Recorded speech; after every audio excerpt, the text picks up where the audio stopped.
Welcome to our tour of Beaumaris Castle, a striking symbol of medieval power and architectural ambition located on the picturesque Isle of Anglesey.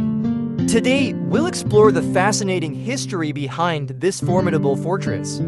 Join me as we uncover the stories woven into its walls and the secrets of its defenses. The construction of Beaumaris Castle, located on the Isle of Anglesey in northwestern Wales, was begun in 1295 by English King Edward I. Beaumaris was the last in a great ring of castles in Wales that Edward constructed in the wake of his 1280 for victory over the Welsh Prince Llewellyn ap Gruffydd and Llewellyn's brother David. Beaumaris Castle and Edward's other Welsh castles secured the English domination of Wales. As the Welsh threat gradually abated, so did the government's interest in spending money on the castle. Construction stopped in 1300, with the entire northwest section of the outer wall yet to be completed.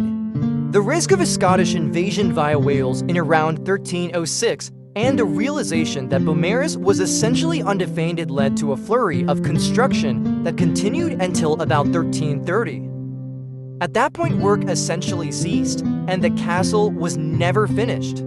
Encarta's reconstruction of the castle is based on the original plans drafted by James of St. George, the master mason in charge of the castle's construction. The main entrance into Beaumaris Castle is the gate next the sea, the castle's first line of defense. The gate was protected by a drawbridge over the castle's moat that could be raised in time of attack, and the gate's access was easily within arrow range of the nearby Gunner's Walk. Inside the gate were to murder holes, openings in the ceiling from which castle defenders could drop objects such as boulders or shoot arrows down on attackers. Past the murder holes, the interior of the castle was further protected by a massive barred double door and by the imposing South Gatehouse. The South Gatehouse offered another set of challenges to any would-be attackers. 3 sets of massive wooden doors and 3 portcullises, as well as more murder holes and arrow-looped small slits in the wall from which arrows were shot-lined the passageway through the gatehouse. To further increase defense, a tower called a barbican was added in front of the gatehouse during the second round of construction. The barbican featured another massive door and was surmounted by a 3-sided shooting platform that gave defending archers command over the area in front of the south gate. Although the South Gatehouse was never completed, its design indicates that both it and the matching North Gatehouse would have been massive structures. The side facing the inner ward would have had 10 large windows onto stories, and the small flanking towers would have reached a height of some 21 meters 70 feet. Beaumaris and other concentric castles differed from their predecessors in earlier centuries by the fact that the trademark central tower, or dungeon, that housed the living quarters in earlier castles was replaced by a much larger structure surrounding a central courtyard, or ward. Instead of being in cramped towers, the primary living quarters and other important facilities in concentric castles were built inside the expansive inner ward, usually along the interior walls. In Beaumaris, a classic example of the concentric design, buildings were constructed along almost all of the interior walls in the inner ward.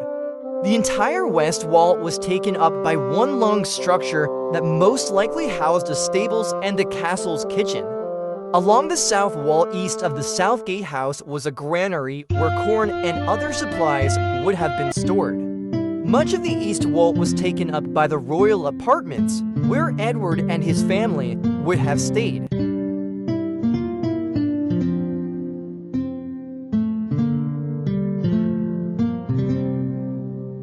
These apartments contained 2 large fireplaces that were set into the curtain wall of the castle, as well as a large arched doorway that allowed the king access to the chapel directly from his living quarters. One of the most interesting things about Beaumaris is the chapel, located in the eastern tower of the castle's inner curtain wall.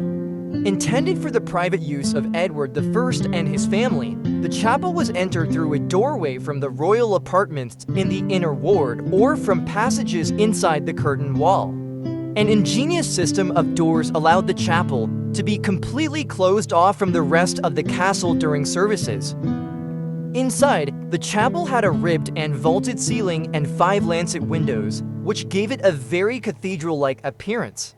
Openings in the vaulted ceiling provided views from watching chambers on the northern and southern sides of the chapel. The northern chamber, which was the more elaborate of the two, was designed to look directly down at the chapel's altar and is most likely where Edward would have sat during services. Outside the tower, in the southern corner between the tower and the curtain wall, was a small stone projection that would most likely have held the chapel's bell. Thank you for joining me on this journey through Beaumaris Castle. While construction halted centuries ago, the tales of bravery, conflict, and ambition resonate within these stone walls. As we leave this remarkable site, let's remember the historical significance it holds not just as a fortress, but as a testament to the enduring struggle for power in medieval Wales. Until next time, keep exploring history and the stories that shape our world.